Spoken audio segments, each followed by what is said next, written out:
যারা এসআইআর কে সাফল্য ভাবছেন তাহলে সারা দেশে এসআইআর হচ্ছে, বিরোধীরা কেউ থাকবেই না। এসআইআর ঠিক আছে, ভুয়ো ভোট কমছে, কিন্তু সাধারণ মানুষের যে ইচ্ছা শক্তি, তাদের যে চেতনা, সেটাকে তো গুরুত্ব কম দেওয়া যায় না। এটাই হয়েছে বিহারে, মানুষ ঠিক নির্ণয় নিয়েছেন, সেজন্য বিহারের জনতাকে অভিনন্দন। মাননীয় প্রধানমন্ত্রী, বিহারের মুখ্যমন্ত্রী নীতিশ কুমার সহ সমস্ত নেতৃত্ব এবং একদম এনডিএর নিচু স্তরের কার্যকর্তারা সবাই পরিশ্রম করে মানুষের বিশ্বাস জয় করেছে, তাই আমরা জিতেছি।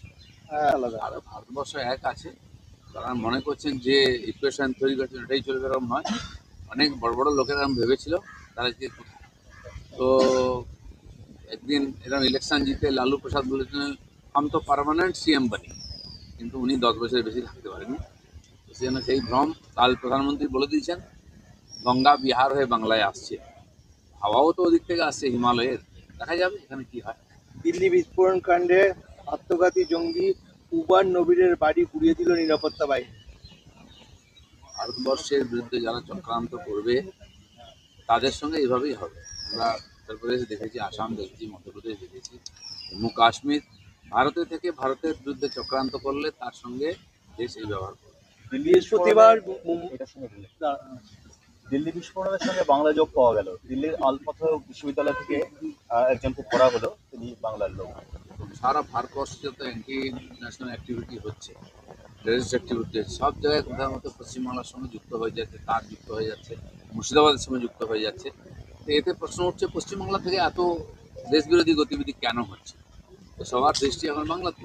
বৃহস্পতিবার মুমিনাবাদে কেন্দ্রীয় বাহিনী এবং পুলিশের যৌথ উদ্যোগে আটক করল 2 সন্ত্রাসবাদীকে, উদ্ধার অস্ত্র এবং গোলা বারুদ। দিল্লির বিস্ফোরণ সারা দেশের মানসিকতাকে নড়িয়ে দিয়েছে। সরকার জিরো টলারেন্স টেরোরিজমের প্রতি আছেই। ভারতবর্ষের কোনায় কোনায় যেখানে থাকলে লুকিয়ে থাকুক টেরোরিস্ট, এমনকি ভারতের বাইরে থাকলেও ছাড়া হবে। প্রকাশ্যে তৃণমূলের গোষ্ঠীদ্বন্দ্ব দাইহাট পৌরসভা নিয়ে, চেয়ারম্যান নির্বাচন নিয়েই উত্তেজনা। আবার একদিকে দেখা যাচ্ছে যে সিন্ডিকেটের ব্যবসা নিয়েও গোষ্ঠীদ্বন্দ্ব দুর্গাপুরে। মানে এই গোষ্ঠীদ্বন্দ্বটা কি? রানীহাট নয়, দুর্গাপুর নয়, ঝাড়গ্রাম নয়, সব জায়গায় কোথাও চেয়ারম্যান চেঞ্জ হচ্ছে, কোথাও মারামারি হচ্ছে, শুরু হয়ে গেছে টিএমসির মধ্যে। আর সেই যে যদুবংশ নষ্ট হইতো সেরকম, তো সেই জন্য এগুলো হওয়ারই ছিল। চোর ডাকাত গুন্ডা বদমাস দুর্নীতিবাজদের নিয়ে রাজনীতি করেন, এটাই হওয়ার ছিল। কারণ নেতারা নিজেদের মধ্যে গুলি চালাচালি করছে। বিএলওদের ওপর ডেটা এন্ট্রির কাজের বোঝা চাপিয়ে দেওয়া হচ্ছে, কি বলবেন? নির্বাচন কমিশন দেখবেন এটা কী করে কী করুন। বিএলওদের এই জন্য ছুটি দেওয়া হয়েছে, তারা যাতে ফুল টাইম এই কাজটা করতে পারে।